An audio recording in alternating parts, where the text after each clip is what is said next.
안녕하세요. 마이크 씨 시청자 여러분. 벌써 일주일이 지났습니다.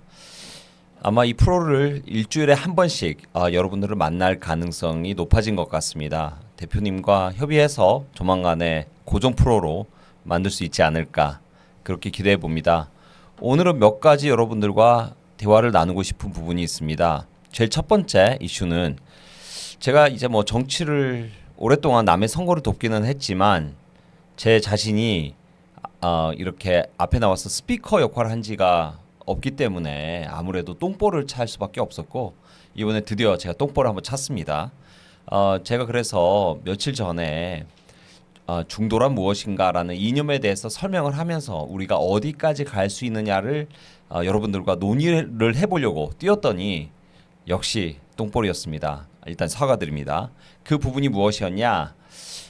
중도라는 개념, 중도란 무엇인가에 대해서 정치학적으로 제가 여러분들에게 설명을 드리고 그 부분이 우리가 나중에 선거에 관해 있어서 어떻게 역할을 할 것인가에 대한 설명을 드리는 찰나에 제가 꼭 그것이 뭐 이준석과 유승민 같은 부류의 정치인들과 같이 가자는 것으로 오해의 소재를 받을 만한 충분한 빌미를 드린 것으로 생각이 됩니다. 그래서 그 부분은 제가 사과를 드리고요. 저는 그런 뜻이 아닙니다. 저는 일단 그러면은 제가 갖고 있는 이준석 의원에 대한 평가를 먼저 말씀을 드리겠습니다. 이건 뭐 개인적인 평가니까요. 제가 윤석열 정부의 최측근들과 정무적인 이슈로 회의를 하는 일이 있었습니다. 뭐 그때 이제 막 대통령께서 당선이 되시고 몇 분하고 이제 회의를 했는데 그때 우리의 논의의 주제는 이준석을 어떻게 할 것이냐.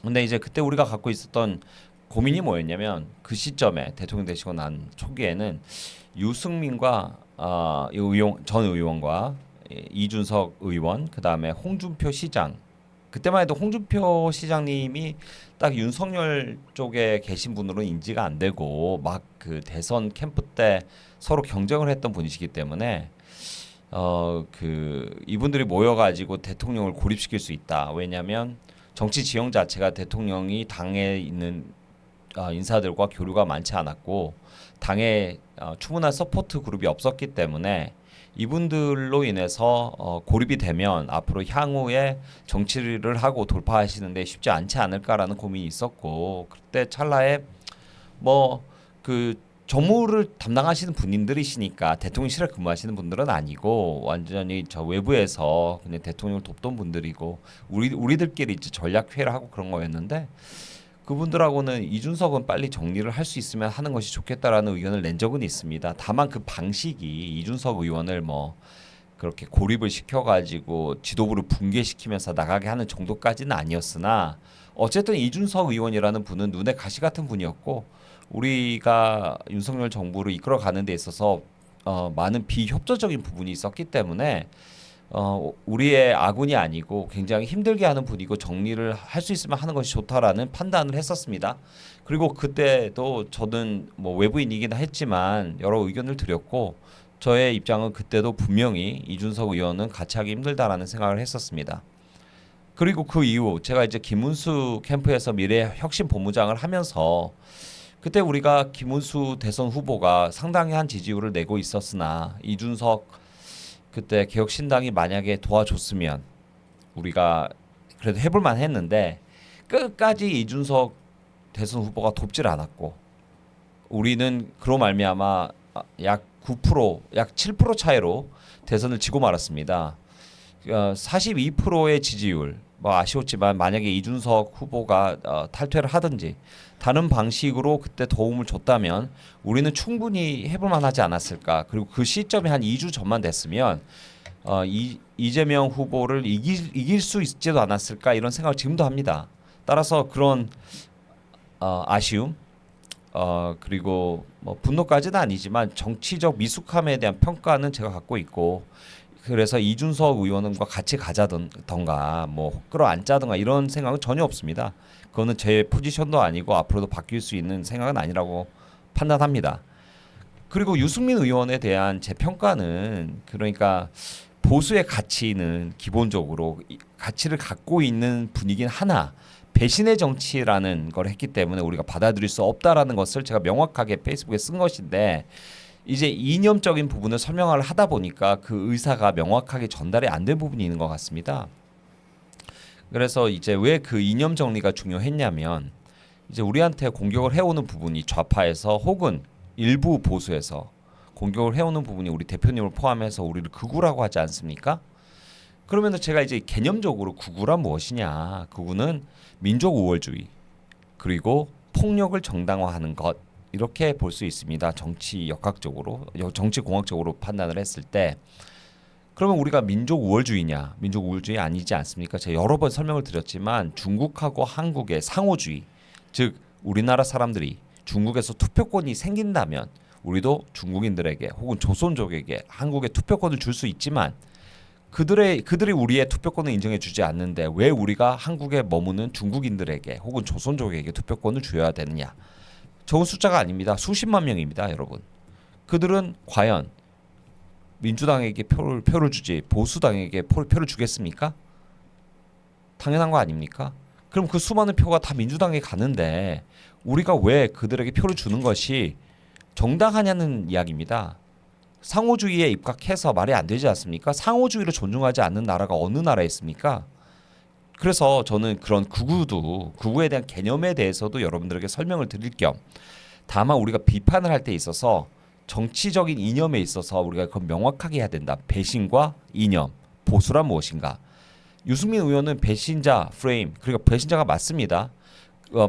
바른 정당을 만들어서 박근혜 대통령을 탄핵시킨 그런 우리 정당 역사상 보수를 무너뜨린 분이 맞습니다. 그런 부분을 비판할 수 있습니다. 하지만 그분이 갖고 있는 그 복지 정책에 대한 비판, 세수 없는 복지가 없다라는 것은 너무나 보수주의의 뿌리에 있는 개념입니다. 우리가 민주당을 공격을 할 때 민주당은 복지를 과도하게 지출하기 때문에 나라를 지금 국가 부채를 너무나 많이 늘렸고 국민들을 지금 구렁텅이로 넣어서 우리가 매년 이자만 내는 것이 너무나 심각하기 때문에 우리가 인프라에 투자하거나 미래 R&D에 투자하거나 혹은 기업들을 도울 수 있는 금액이 현재 낮은 것입니다. 690조 문재인 정부 때 생긴 빚만 40조가 추가됐습니다. 지금 이재명 정부는 몇십 조가 늘겠습니까? 그러면 복지 정책 그때 문케어라고 만들어 가지고 물론 가서 공짜로 보험료 내면 좋죠. 근데 심지어 그 보험료 안 내게 한 거 중국인들도 안 내고 있지 않습니까? 그래가지고 우리나라의 그 국가 부채를 상당히 늘려서 우리 국민들과 2030 세대에게 국가 부채를 떠넘긴 문재인 정부를 비판하려면 세수 없는 복지가 있을 수가 없다. 너희가 복지를 늘리려면 세금을 늘릴 수밖에 없다는 거 아니냐. 이 주장해야만 합니다. 그래서 제가 그런 개념을 이제 설명을 드리다 보니 보수의 개념은 무엇인가, 그리고 거기에 있어서 중도에 대한 개념은 무엇인가, 그리고 복지에 대한 개념은 무엇인가, 이런 부분을 여러분들에게 설명을 했던 것이지 뭐 유승민을 끌어안자든지 이준석을 끌어안자든지라는 그런 말도 안 되는 제가 상상을 했다. 이거는 제가 필력이 약하고 여러분들에게 설명을 드리는 능력이 약해서 그렇게 된 것이지 뭐 제가 충분히 오해를 살 만한 글들을 썼었고 그래서 그런 부분에 있는 사과를 드리고 다만 제 진심은 그런 분들을 끌어안자는 것은 아니라는 점, 지금도 뭐 여러 가지 커뮤니티에서 혹은 유튜브에서 이런 걸 생성하셔가지고 유포하시는 분들이 계신데 제가 뭐 일부 이해합니다. 제 실수로 발생된 부분이 있으니 이제 내려주시고 더 이상 유포하지 말아 주십시오. 제가 그거를 잠깐 올렸다가 제가 이게 오해의 소지가 있다라고 생각해서 1시간도 채 안 돼서 다 내렸습니다. 30분 만에 내렸어요. 그리고 사과글까지 올렸는데 그거를 제가 계속 주장하는 것처럼 퍼뜨리시면 그 명예훼손도 되고 모욕죄도 됩니다. 그리고 거기다가 여러 가지 모욕적인 말도 하시던데 제발 좀 내려주시길 바랍니다. 그건 계속 오해를 살 수 있는 부분이기 때문에, 그리고 한 명의 정치인의 생명 그리고 그 사람이 갖고 있는 이념과 그 생각을 왜곡하는 바 아닙니까? 그러면은 그것을 그렇게 유포할 필요가 없고 악마화하고 악의적으로 퍼뜨릴 필요가 없습니다. 그러니까 꼭 내려주시길 바랍니다.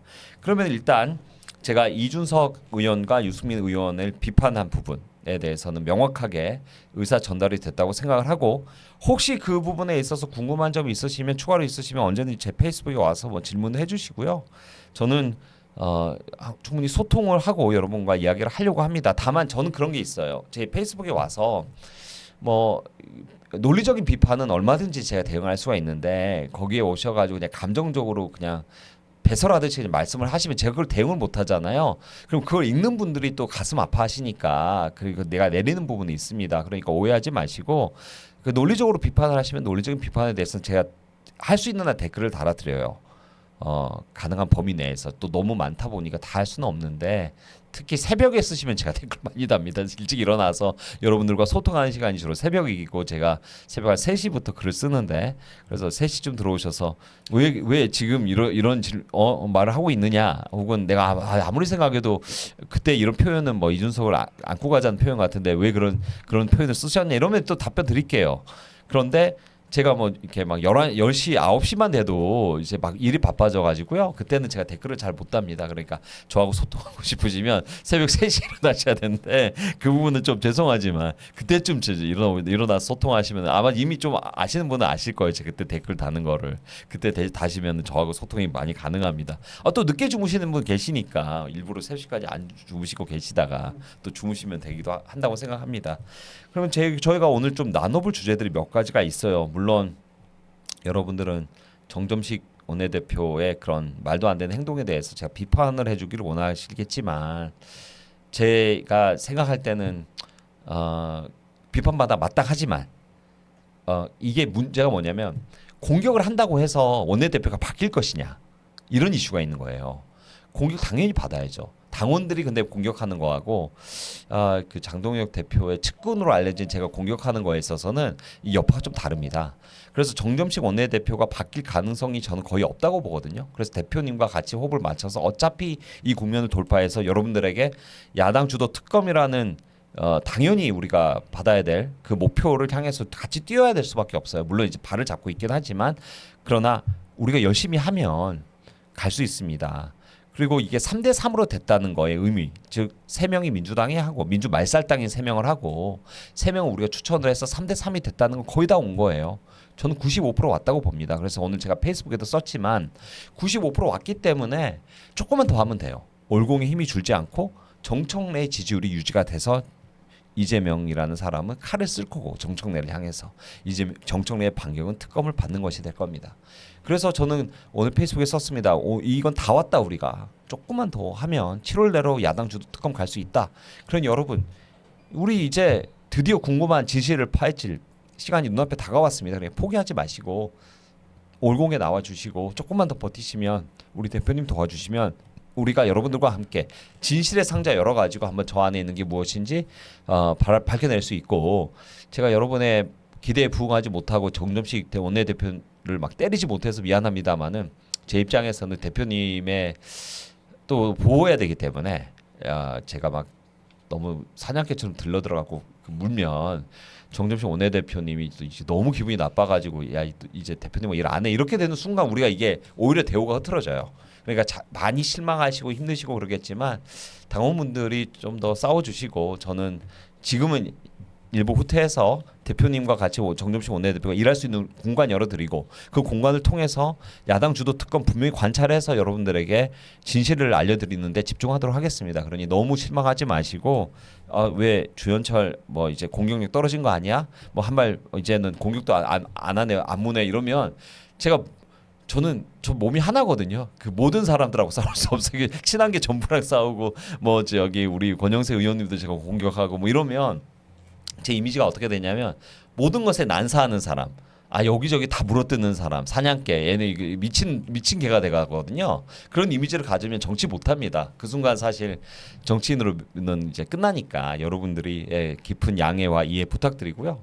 그리고 진전이 안 나가면 그때는 저도 공격할 거고 그 타이밍은 적당히 우리가 보고 판단을 하면 될 것으로 생각을 합니다. 그래서 오해하지 말아주시고 저라는 사람이 여러분들에게 나타나 가지고 얼마 안 됐기 때문에 아직은 신뢰를 많이 못 갖는다는 점도 이해합니다. 그러니까 지켜봐 주시고 그런데 너무 큰 기대를 해서 얘는 다 이길 수 있어, 다 물어뜯어야 돼, 다 해야 돼 이렇게 또 생각을 해버리시면 제가 그 기대에 부응을 못하니까 또 저기 실망을 드리기 싫어서 설명을 해드립니다. 그러면은 저희 첫 번째 토픽 오늘은 중국에 이 미치는 선거 영향에 대해서 좀 생각을 해보았으면 좋겠습니다. 왜냐면 우리가 지금 이야기하고 있는 이슈는 부정선거 아닙니까?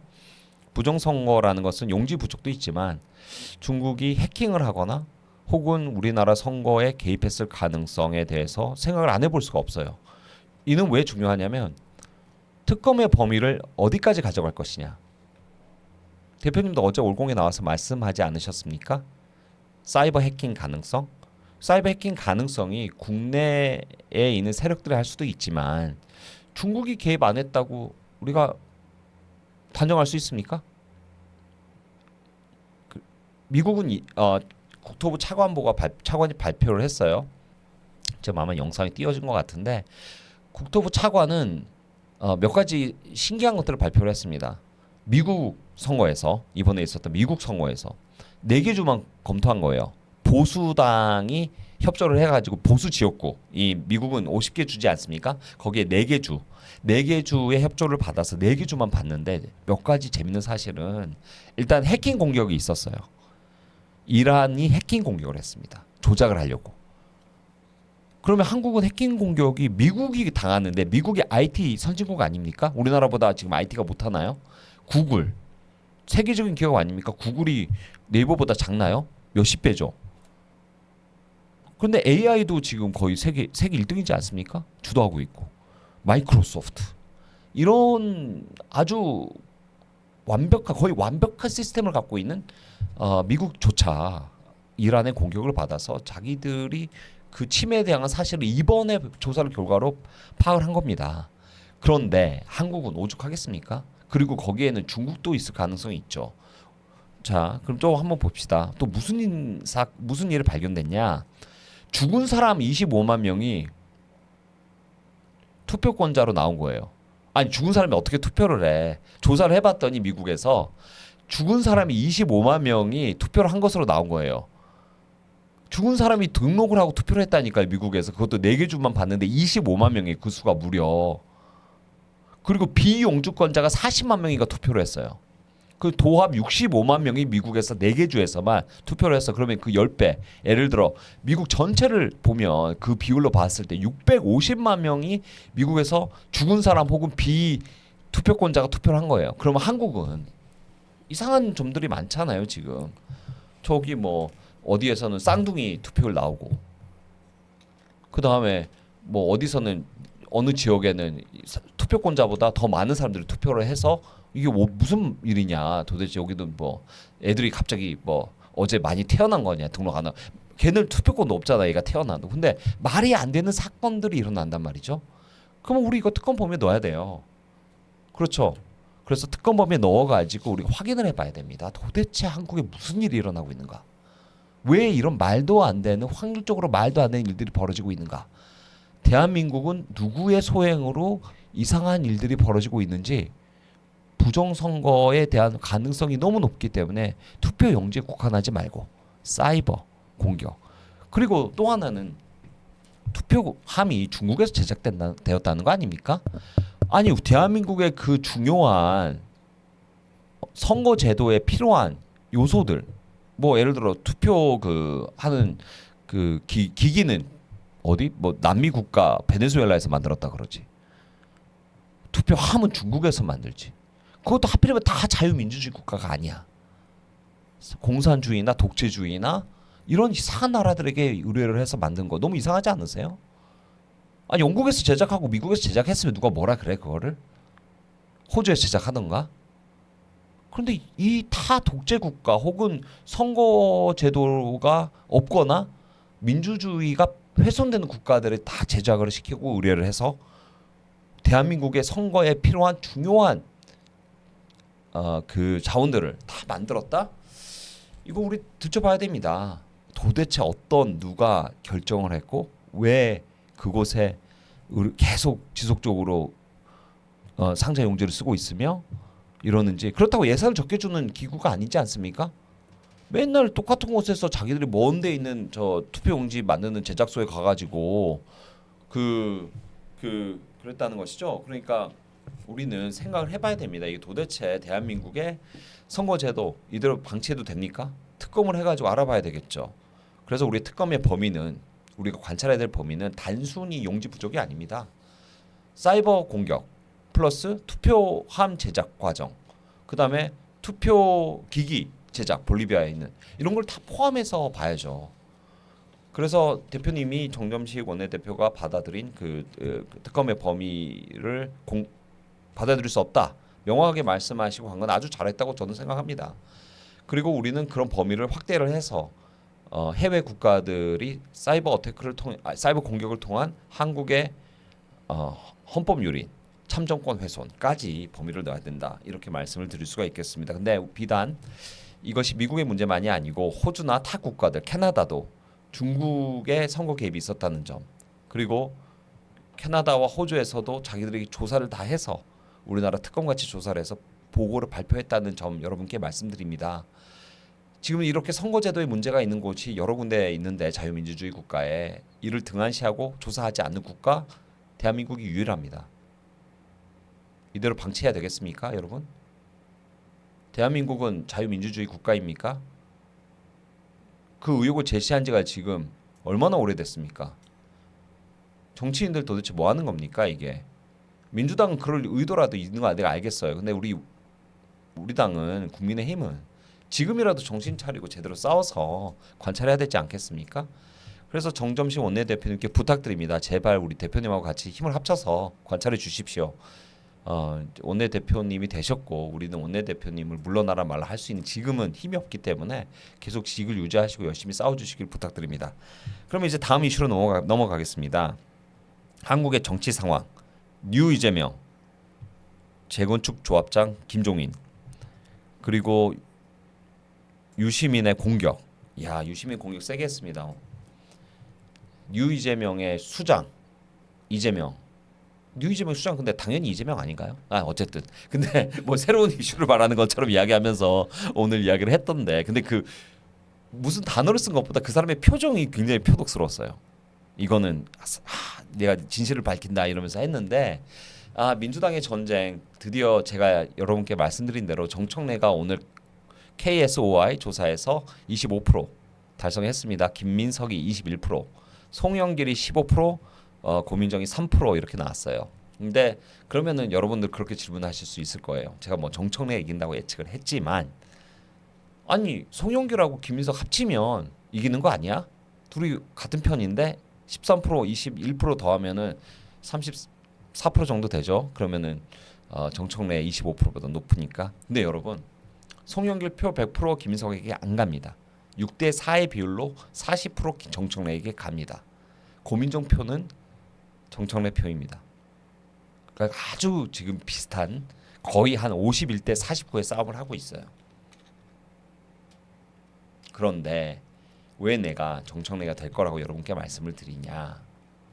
제가 이제 저번에도 말씀을 드렸지만 정당은 이념 정당입니다. 이념을 벗어나면 다 알아요. 지금 우리 당원들, 우리 국민의힘 의원들에게 왜 화났습니까? 국민의힘 의원들이 이념에서 벗어나서 화난 거예요. 국민의힘 의원들이 보수의 이념을 버리고 자꾸 딴짓하니까 당원들이 화난 거 아닙니까? 똑같은 거예요, 저쪽도. 지금 이재명을 어떻게 보느냐? 좌파 이념이 하나도 없는 사업가, 혹은 보수 이렇게 보는 겁니다. 그게 또 틀렸습니까? 저는 이재명 보면 솔직히 보수는 아니지만 한동훈보다는 오른쪽으로 보여요. 한동훈은 또 솔직히 저는 진짜 그 사람은 더 왼쪽에 있다고 생각합니다. 이재명보다. 주변에 진중권이 맨날 쉴드 치고 대담을 또 누구랑 한다 그래요. 아무도 안 붙어주니까 진중권이랑 한다 그러잖아요. 그러니까 자기들 사람들끼리 짝짝꿍하고 지금 쇼한다는 건데, 진중권이 한동훈 사람이라는 거 누가 모릅니까, 세상에 지금. 진중권 한동훈 사람이에요. 그리고 한동훈 밀어주는 거 뭐 김종인 뭐 이런 사람들이지 않습니까? 그 다음에 김경률 이런 분들, 한지아, 우리 당에 계시긴 하지만 그분의 뭐 투표 성향이나 뭐 말씀하신 거 들어보면 보수라고 볼 수 있습니까? 그러니까 한동훈계가 만약에 당을 차리면 이재명보다 더 왼쪽이에요. 그러니까 이재명이 진보에서 봤을 때는 보수 정당처럼 보일 수 있어요. 그쪽에서 우리가 볼 때는 뭐 진보지만, 왜냐면은 민주당이라는 정당은 극좌 아닙니까? 극좌 정당이에요. 노란봉투법을 통과시키고 대한민국을 망치는 정당이지 않습니까? 민주 말살당이에요. 한번 생각해 봅시다. 뭐 52시간 노동제도 만들어 가지고 반도체 사업 발목 잡죠. 그 다음에 뭐 1만 원 그 소득 뭐죠 최저시급 1만 원으로 만들어 가지고 청년들 일자리 뺐었죠. 공무원 숫자 늘려 가지고 국가 부채 확 늘리고 돈 뿌려 가지고 뭐 코로나 핑계 대고 돈 뿌려서 국가 부채 확 늘려 가지고 우리 이자나 많이 내게 만들고 도대체 국가의 경제와 성장을 위해서 민주당이 해준 게 뭐가 있습니까? 돈 뿌리는 거 외에. 돈 뿌리면 어떻게 돼요, 여러분? 제가 말씀드렸죠. 그 돈 모아서 다 부동산으로 간다고. 부동산 값 올라간다고. 그래서 지금 부동산 얼마나 올라가고 있습니까? 부동산 지옥에 살고 있죠. 그럼 부동산 이야기 나왔으니까 말인데 우리 이재명 대통령 대단하시지 않습니까? 이재명 17.7억 원 근저당권을 설정했습니다. 내가 그래서 근저당권의 정의를 이렇게 내렸죠. 근데 저는요, 당연히 저만 할 수 있는 권리가 있거든요. 공소 취소하고요. 근저당권 설정 이런 건 나는 할 수 있어요. 이재명 대통령 국민 진짜 우습게 합니다, 여러분. 국민들에게 할 수 없는 국민들 어디서 17억을 빌립니까? 근데 봤더니 뭐 전세 자금하고 더하니까는 빵원에 산 거야 매수자가. 아니 이렇게 꼼수도 이런 다 들킬 꼼수를 쓰면서 대통령이라는 사람이 직위에 있으면서 도대체 어떻게 그런 행동을 할 수 있는지 국민 여러분 지금 진보 진영에서도 좌파 진영에서도 난리가 났습니다. 이재명이라는 사람 못 믿겠다. 이 사람 이제 대통령 시켜놨더니 독재명이다. 독재 이재명 줄여가지고 독재명이다. 좌파에서 오히려 보면 이제 좌파 애들이 우리보다 더 잘 싸우는 것 같아. 그러니 김민석이 당선이 되겠습니까? 김민석이 당선이 못 됩니다. 저는 거의 이제 70% 이상 확률로 정청래가 당선이 된다고 보고 있어요. 8월 17일 정청래가 당선이 되면요, 여러분 이재명 정권 거의 끝납니다. 그 순간. 제가 분석을 해놨는데 권력이라는 건 대통령의 권력은 100으로 봤을 때 매년 5년 단임제이기 때문에 매년 20%씩 권력이 줍니다. 그래서 딱 취임해서 100으로 시작을 하면 그 다음에 지금 2년 차죠. 이재명 정권 지금 80%와 있어요. 그런데 정청래가 당선되는 순간 이재명의 권력은 20%로 줍니다. 왜냐하면 다들 알거든. 이재명 끝난 거를 다 알아요. 그 순간 끝나요, 그냥. 그러면은 누가 가장 대한민국 권력이 센 사람이 됐느냐? 뭐 여러분 안 좋아하실 거예요. 죄송하지만 정청래한테요. 물론 근데 이제 다행스러운 게 뭐냐면 이재명하고 정청래가 권력을 분산시켜. 그래서 이게 서로 견제하면서 싸우기 때문에 우리한테는 호흡할 수 있는 공간이 생깁니다. 그리고 나라를 망칠 수가 없어. 이재명이 행정부가 이재명의 말을 안 듣기 때문에 공무원들이 눈치 보고 이재명 말을 안 들어요. 그 순간. 그래서 대한민국이 살아납니다. 근데 이제 입법부 권력이 세져서 정청래에게 권한이 한 50% 가고 정말 다행인 거는 두 번째 권력자 장동익 대표가 됩니다. 30% 정도. 입법부의 권력이 제일 세져요. 그 다음에 20% 이재명 이렇게 돼요.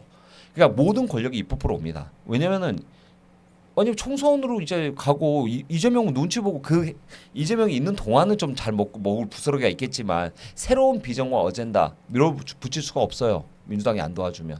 근데 도와주겠습니까? 자기 죽이려고 한 사람 손잡고 아 이제 내가 너 도와줄게 이렇게 되나요 정치가? 그게 되던가요? 안 됩니다. 그럼 어떻게 될까요? 자 어떻게든 이 권력을 다시 한번 잡아보려고 김민석을 분리시켜서 창당을 하게 될 겁니다. 정청래가 이기면 김민석은 창당합니다. 뉴 이재명당. 한동훈보다 더 오른쪽에 있습니다, 여러분. 한동훈보다 더 보수입니다. 뉴 이재명당. 물론 우리가 볼 때는 거기도 굉장한 좌파지만 한동훈보다는 오른쪽에 있다 이런 말씀입니다. 또 오해하지 마세요. 자 그러면 뉴 이재명당이 이제 만들어지면 한 80여 명의 의원이 나오고 나머지 한 100여 명의 의원이 정청래에 있겠죠. 심지어 80여 명이 안 나올 수도 있어요. 왜냐하면 배지 달라면 정청래 밑에 있는 게 낫거든. 그러니까 내가 볼 때는 쪼그라들어서 한 50명 나올 거예요. 그러면 누구하고 손을 합칠까요? 그래서 김종인이 움직이는 겁니다. 뒤에서 재건축 조합장. 그래서 김종인은 이재명을 도와서 그 뒤에서 새로운 당을 창당을 해서 한번 만들어 보려고 하는데 그거를 이제 선동하는 것이 조갑제죠. 우리는 창당한다. 이제 서울과 부산 기반으로 나갈 거야. 그러면 정치라는 게 원래 이게 중학교 1학년 과목하고 2학년 과목이 있어요. 3학년 갈라 그러면. 내 무슨 말을 들으냐면 한 단계씩 가야 되는 겁니다. 첫째는 창당을 해서 따로 있어야 돼요. 그러니까 뉴 이재명 당 따로, 뭐 예를 들면 친한계 당 따로 이렇게 따로 있다가 한 3, 4개월 이제 막 분위기를 띄우고 총선에 다가가면 합당을 합니다. 그리고 합당을 해서 새로운 모양새를 만들어서 중도론 뭐 이런 걸 띄우죠. 그 다음에 총선을 치르게 될 겁니다. 물론 장동익 대표님이 연임을 한다는 가정하에 말씀을 드리는 겁니다. 물론 여기서 이제 뭐 혹시 변수가 생기고 저쪽에서 공격이 강해져서 원내 의원들과 합작해가지고 뭔가 변수가 생기면 창당을 안 하겠죠. 저의 모든 시나리오는 장동익 대표의 연임, 대표님의 연임 그리고 그 다음에 있을 향후 전국의 변화에 대해서 말씀을 드리는 겁니다. 물론 저는 그렇게 될 거라고 생각하고 그렇게 이제 준비를 하고 있습니다. 그러면 이제 다음 주제로 넘어가 보죠. 한동훈 지지율이 폭락을 했죠. 그게 지금 한 6% 있던 것이 한 5, 6% 빠졌습니다. 지금 10% 언저리 있는데 이번 주에 아마 2% 정도 더 빠질 겁니다. 반 쪼가리 나는 것이죠. 대권 주자로 보이려 그러면 10% 이상이 되어야 돼요. 그래서 저는 한동훈 지지율이 확 빠질 것이라고 생각합니다. 그러면 한동훈은 왜 폭락하는가 지지율이? 정치는 명분입니다. 이념 정당 혹은 명분이죠. 한동훈의 친한계 명분은 무엇입니까? 우리가 계엄 당일날 있잖아. 계엄을 막았어. 우리가 막은 거야. 보수에서 우리 말고 누가 막았니? 그걸로 띄운 게 누굽니까? 조갑지가 매달 나와서 이야기했죠. 야, 보수의 전사, 보수를 살린 사람 한동훈 아니었으면 다 죽었어 우리는. 말살 당했을 거야. 지금 한동훈이 당을 죽이려고 내란 정당으로 몰아가지고 그거를 다 덮어 씌워가지고 당이 죽게 만들었는데 그거를 영웅서사를 만들어가지고 같이 띄운 사람 조갑재 그리고 한동훈 세력, 친한 세력 이거 어떻게 해야 됩니까 도대체? 이 내란 프레임 없었으면 우리가 지방선거 이렇게 4개만 이겼겠습니까? 솔직히 한 6, 7개 이기지 않겠어요? 한번 생각해 보세요 여러분. 내란 프레임이 생겨가지고 우리가 몇 석이나 잃었을 것 같습니까? 저번 지방선거에. 보수를 몰락시키는 세력 누굽니까? 친한계 아닙니까? 여러분 다 알고 계시잖아요. 그렇죠? 근데 이제 세상에 비춰졌습니다. 그게 진실이 드러났어요. 근데 진실이라는 것은 그냥 드러나지 않습니다. 진실은요. 누군가가 밝혀줘야 되더라고요. 근데 이제 변희재 뭔가 지금 감옥 가 있으신데 그러냐 진실을 진다라고 하시는데 진실이 지는 게 아니에요. 진실은 밝혀주면 삽니다. 그래서 보시면 진실이 밝혀지고 있습니다. 그리고 재미있는 방금 기사가 떠가지고 이제 말씀을 드리자면은 오세훈 시장님 벌금 1,000만 원 방금 발표가 났네요. 선고가 났네요. 1,000만 원이면 그래도 선방하신 거라고 생각해요. 전 집유 정도 나올 줄 알았는데 1,000만 원 났습니다. 근데 이제 시장직 상실이죠. 100만 원 이상이면 그렇기 때문에 오세훈 시장님은 직을 유지하기 어렵습니다. 시장님 이제라도 좀 탈당하셔서 당에 부담 주지 마시고 시장 일 열심히 좀 남은 기간 내가 보니까 6개월 정도 됐는데 6개월 동안 좀 열심히 해서 부동산 좀 잡고 이제 나가세요. 나갈 수밖에 없잖아요. 1,000만 원이면 대법원 가면 좀 깎아서 한 2, 300만 원으로 나올 가능성이 높습니다. 그러면은 이제 시장직이 말소가 될 거고 우리는 보궐선거를 준비하죠. 제가 그래서 페이스북에 썼습니다, 여러분. 보궐선거 준비합시다라고. 당연히 그렇게 될 거라고 예상했습니다. 제가 명태균한테 여론조사 의뢰하라고 오세훈 시장님 떠민 것도 아니고 본인이 알아서 그걸 10번이나 받아가지고 다른 사람이 지금 3,300만 원 주고 대납해가지고 생긴 문제 아닙니까? 근데 그거를 실드를 시켜 드릴 수 있는 부분이 있고 없는 부분이 있는 거예요. 그거는 이제 어렵습니다. 실드를 치어드리기가. 같이 싸우자 이렇게 말씀하시는 분도 있는데 그러면 적어도 지도부 공격이라도 말던가. 선거 때 열심히 뛰어들이고 도와드렸더니 당선되자마자 지도부 흔든 게 오세훈 시장님 아니십니까?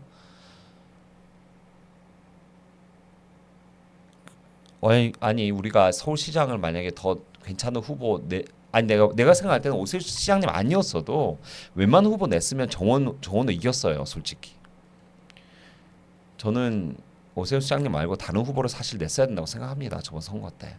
그래서 우리가 서울시를 지속적으로 유지를 했으면 이런 고민도 안 해도 돼요. 그런데 본인이 날아갈 것 같으니까 계속 지도부 발목 걸면서 저기 공천 신청 안 하신 분 오세훈 시장님 아닙니까? 오세훈 시장님이 공천 신청 계속 안 하면서 자기 경쟁자들 좀 어떻게 해보려고 한 거 아닙니까? 오세훈 시장님? 당을 발목 잡고 당의 앞길을 막는 사람 오세훈 시장님 아닙니까? 시장님 1,000만 원 나왔으니까 말이죠. 부동산 정책 6개월 열심히 뛰시고 마무리하시고 당 근처에는 안철수 의원이 참 말 잘하던데 얼씬도 하지 마십시오. 이제 우리 이념 정당 만들어서 열심히 싸울 거니까 지지율 이제 빠지실 겁니다. 1,000만 원 나왔고 뭐 19% 나오던데 한 5% 빠질 거고 이제 계속 가면서 더 빠지실 텐데 당에 얼씬하지 마시고 우리 이념 정당 잘 만들어 갈 테니까 이제 정계 은퇴하시고 잘 사시면 좋겠습니다. 자, 이제 우리는 경제 이슈로 넘어갑니다. 경제 외교 이슈. 왜냐면요. 보수는 경제가 굉장히 중요한 이슈입니다. 우리 서민들의 삶 너무 힘들고 세계가 어떻게 돌아가는지 여러분들이 아셔야 우리가 어떤 방향으로 갈지에 대해서 생각해 보실 수 있습니다. 제 이제 뭐 사진이 뜰 텐데 되게 뚱뚱하게 나온 사진이죠. 제가 이제 몸무게가 왔다 갔다 하는 편이라서 그렇기도 하지만 얼굴만 저렇게 키워 놓으면 안 뚱뚱해지기도 쉽지 않습니다, 여러분. 저 동아일보 사진. 제가 김문수 캠프 때 두 가지 역할을 했는데 하나는 외교 통상 이슈 관련해서 나가서 이제 토론회에 참석하거나 이런 일들을 했고 하나는 우리 그 가산자산 정책이나 금융 정책 혹은 이제 소상공인을 위한 제2금융 만드는 정책들 이런 거 담당했습니다. 그래서 미래 혁신 본부장 했는데요. 대한민국이 지금 현재 어디에 있는가 그리고 어디로 갈 것인가를 말씀드리려고 합니다. 지금 이재명 정부는 반도체 올인 정책을 하고 있습니다. 반도체에 모든 국가의 역량을 쏟아부어서 반도체 띄우고 반도체에 모든 계란을 붓고 있죠. 반도체 중요한 사업입니다. 그리고 우리 상당히 신경을 많이 써야 되는 사업 맞습니다. 그런데 여러분 제가 이미 설명드렸듯이 윤석열 정부 때 우리가 수많은 지원을 했고 세금 감면도 시켜드렸고 공제액도 늘려드렸고 그 다음에 중국에 공장 문 닫으려고 하는 거 미국 설득해서 SK 공장 살려드렸고 그 수많은 돈을 줬더니 노조가 40조를 가져갔습니다. 삼성에서 SK도 보너스로 두둑하게 몇십조 챙기셨죠. 노조에게 돈 주지 마십시오. 경영진들 우리 그러라고 당신들 지원하지 않았습니다. 대한민국 미래 산업 체험 책임지라고 돈 드리지 않았습니까? 그러면 그 돈 R&D에 투자하고 일자리 늘리고 공장 짓고 이런 데 쓰셔야죠. 노조에게 다 돈 주면 우리 당신들 왜 지원합니까?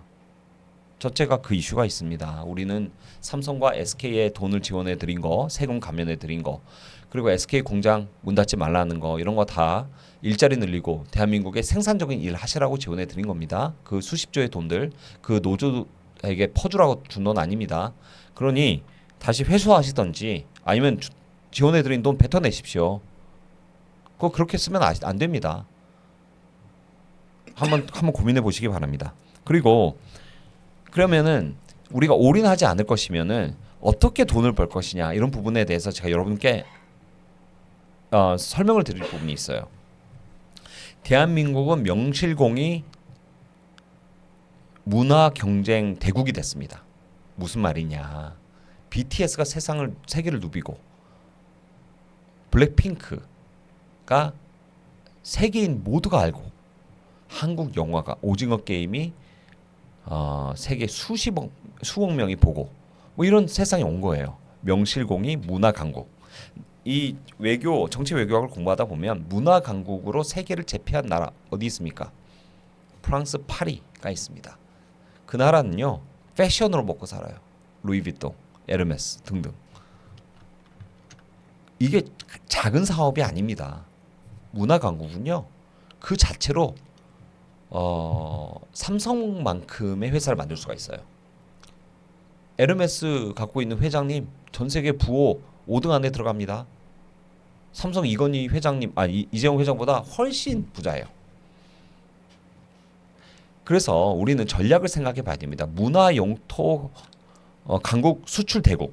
무슨 말이냐면 몽고, 베트남 이런 나라들이요. 이제 한국 문화권에 있는 거예요. 한국 아파트에서 살고 한국 편의점을 쓰고 한국 라면을 먹고 한국 식품들을 소비합니다. 한국이 만든 옷을 입고 한국의 문화권에 들어왔습니다. 한국의 문화권 영토를 넓히면 우리나라 상품들이 그냥 자연스럽게 팔려가요.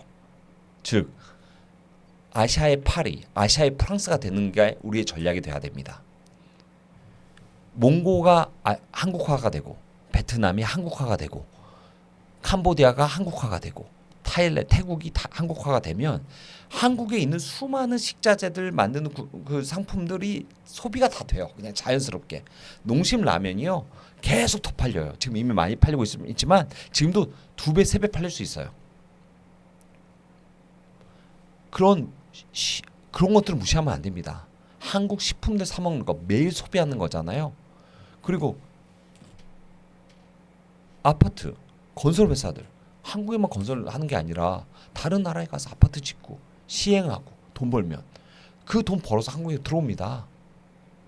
그러니까 우리나라가 이제 문화 강국이 돼서 화장품 만들고 향수 만들어서 아무래 화장품이 팔리고 전 세계에 그리고 특히 아시아에서 문화 강국이 되면 이런 걸 도와줘야 돼요. 그래서 저는 우리 국민의힘이 이런 일을 해야 된다고 생각합니다. 문화 영토 확장론 제가 주장했던 바입니다. 지난 대선에서. 그래서 토론에 나가서 김현철 교수 문재인 정부 때 장관급을 했던 김현철 교수를 상대로 맞짱 떴습니다. 그분은 저를 구글하고 모는 것밖에는 논리가 없었어요. 그러면 두 번째 우리가 안보에 대해서 생각을 해봐야 됩니다. 트럼프 대통령 오늘 우리에게 요청을 했습니다. 무엇을 요청했죠? 호르무즈 해협에 군함을 파견해 달라. 여러분 미국이 군함이 모자라서 우리에게 파견해 달라고 그럴까요? 지금 한미 동맹 심각한 위기에 있습니다, 여러분. 쿠팡 이슈 저거 단순히 무역 이슈 아닙니다. 한국을 더 이상 동맹국가 안보 동맹으로 보지 않는다는 신호입니다, 여러분. 우리는 미국에게 우리가 당신의 동맹국이요라고 입증해야 되는 시기에 와 있습니다. 그 입증하는 방법, 유일한 방법은 군함 파견입니다. 트럼프는 우리에게 묻는 것입니다. 너희는 과연 우리 편이야? 그 안보 대국이 우리에게 군함 하나 파견하라고 해서 안보에 티끌만큼도 차이가 안 나요. 두 가지 이유죠. 하나는 정치적인 메시지. 자, 이렇게 많은 국가들이 우리를 지원해주고 있어. 거기는 우리 우방국 한국도 포함되어 있어. 이 메시지 아주 중요합니다. 외교에서. 그런 일 우리가 해야 되지 않겠습니까? 우리가 한미동맹, 혈맹을 위해서 싸우지 않으면 미국도 북한이 쳐들어오면 싸워주지 않습니다, 여러분. 미국이요 6.25 때 우리를 위해서 수많은 젊은이들이 이 땅에서 죽었습니다. 대한민국, 우리의 혈맹 미국을 위해서 싸워야 되지 않겠습니까? 그래서 국민의힘 우리 의원들과 민주당에게 요청합니다. 제발 즉시 군함을 파견해 주십시오. 군함 파견이 바로 안 되더라도 오늘 성명을 발표해 주십시오. 대한민국은 한미동맹이 굳건하게 설 때 미래가 있습니다. 미국이 우리의 아군일 때 우리는 부유하게 살 수 있습니다. 물론 중국도 일부 우리는 외교를 하고 무역을 해야 됩니다. 하지만 우리는 미국의 편입니다. 미국의 편에서 싸워야 하고 미국과 함께 가야 합니다. 대한민국의 미래는 미국과 함께 있을 때 5만 불 국가, 6만 불 국가 될 수 있습니다. 우리는 우리의 충성심이라고 표현하기 그렇고 우리의 동맹에 대한 사명감 그리고 미국에 대한 고마움, 국제사회에 대한 공헌과 헌신 이런 거 증명해내야 됩니다, 여러분. 그러니 여러분 제발 힘을 합쳐서 군함 파견하라고 말씀해 주십시오. 정부는 즉시 군함 파견을 선언을 해야 합니다. 자, 마지막 이슈 우리 물가에 대해서 간략히 말씀을 드리겠습니다. 물가는 지금 현재 심각한 상황이 있습니다. 윤석열 정부 때 저쪽이 공격을 했어요. 대파. 야, 대파 엄청 비싸졌는데 그것도 몰라 윤석열 대통령 이렇게 말했죠. 지금은요 여러분 다 비쌉니다. 대파만 비싼 게 아니에요. 호주머니가 털털 털립니다. 시장 가면 10만 원으로도 덜덜덜덜덜 떨면서 정말 야 이게 어떻게 이 세상이 도대체 이게 말이나 되냐 이러면서 혀 끌끌 차고 집에 옵니다. 이거 다 누구 책임입니까? 이재명 책임이죠. 대한민국 물가 이거 이렇게 누가 만들었습니까? 돈 풀어가지고 국민들의 삶 파탄시킨 거 누굽니까? 이재명 정부입니다. 이거 책임져야죠. 그렇게 우리를 비난하고 헐뜯더니 대파값 올랐다고. 지금은 시장을 완전히 망쳐놔가지고 물가가 너무 올라서 밥 못 먹고 라면 먹어야 될 지경입니다, 여러분. 분노해야죠. 분노하십시오. 이거 다 이재명 책임입니다. 두 번째, 코스피 추락 중입니다. 금리 올렸죠. 오늘은 조금 일부 올랐는데요. 지난주 이맘때 7,500선이었습니다. 500 내려간 겁니다. 오늘 7,000으로 다시 돌아갔더라도 500 올라간 겁니다. 6,500까지 빠졌었죠. 여러분 제가 말씀드렸죠. 금리 지금 원유값도 오르고 해서 최소 한 번, 저는 두 번 정도 더 오른다고 봅니다. 0.5%, 50bp 오릅니다. 주가 6천원대 초반으로 갑니다. 제가 그때 이미 8천대 제가 여러분에게 주가 팔라고 말씀드렸어요. 파셔가지고 안전자산으로 일부라도 넣으십시오. 물론 장기 투자할 것은 좀 넣으셔도 돼요. 근데 50% 이상 정도는 안전자산으로 지금 갈 시기입니다. 지금은 신문에 나온 기사도 믿지 마십시오. 제가 보니까 신문사들 국정 홍보 신문지예요. 이재명 정부가 하라는 소리 그대로 그냥 뻑뻑이처럼 하는 겁니다. 여러분 속지 마세요. 그리고 며칠 전에 박현주 회장님 나와가지고 불장 아직 안 끝났다 AI 뭐 이렇게 말씀하시던데 여러분 그 죄송한 말씀이지만 그 증권사들 있잖아요. 주식 매매가 늘어야지 돈 법니다. 여러분하고 달라요. 그러니까 그 부분도 여러분이 참고해서 해주시고 AI는 아직도 버블에 있습니다. 조만간에 추락할 것입니다. 오늘은 제가 여기까지 여러분들과 말씀 나누고 제가 여러분들에게 뭐 사과도 드리고 똥볼도 차고 그러고 살고 있는데 저 인간이고 제가 뭐 나약한 인간이고 다 맞지도 않고요. 여러분들에게 오해도 사고 실수도 하고 그럽니다. 그러니까 여러분들 너그럽게 이해해 주시고 지켜봐 주시고 응원해 주십시오. 항상 저에게 많은 관심 가져주셔서 감사합니다.